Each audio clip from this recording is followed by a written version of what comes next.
আজকে রান্না করব শুকরের মাংস আর তক পাতা দিয়ে। অবশ্যই ট্রাই করে দেখবেন আপনারাও। সবারই ভালো লাগে শুকরের মাংস, কম বেশি শুধু কয়েকজন হয়তো খায় না, বেশিরভাগ খেয়ে থাকে আমাদের আদিবাসী মানুষের সবাই। এটা তো সবার ফেভারিট হয়ে থাকে।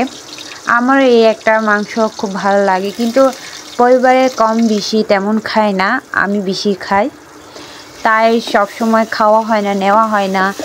একা খেতে তেমন মজা হয় না যখন ফ্যামিলি মানুষরা না খায় যে কোনো জিনিস, সেই জন্য কেনা হয় না।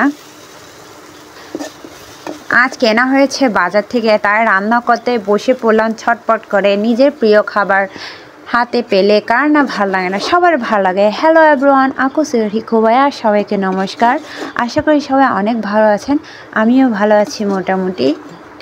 দিনকাল কেমন চলছে, কার কেমন কাটছে? আমার মোটামুটি কাটছে, যেমন যে দেশের অবস্থা।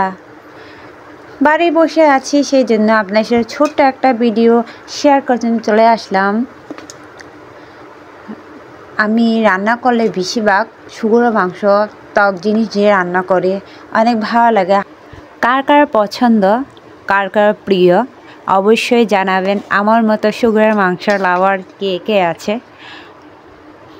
অনেক দিন ধরে রান্না করা হচ্ছে, তাই একটু সময় নিয়ে রান্না করছি, ভালোভাবে কষিয়ে।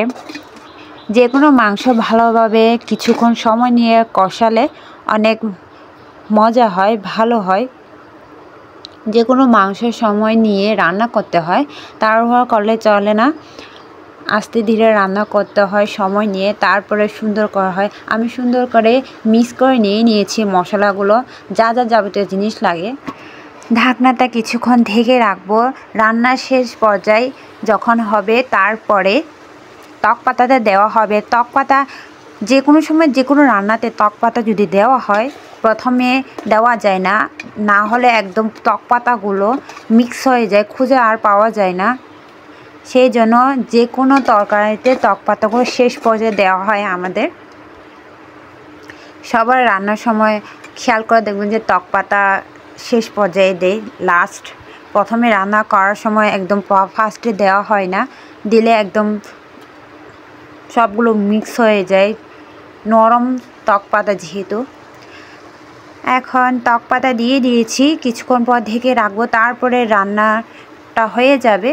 এমনিতে অর্ধেক হয়ে গেছে রান্না, তার রান্না শেষ হয়ে গেলে বের করে সুন্দর করে খেতে বসবো। আমার একটা ফেভারিট আইটেম আজকে, অনেক ভালো খাওয়া হবে, অনেক দিন পর খাচ্ছি।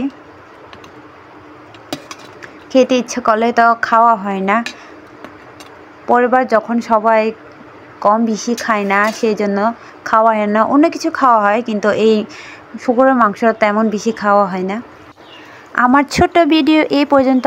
অবশ্যই সবাই ভালো থাকবেন, সুস্থ থাকবেন। টাটা।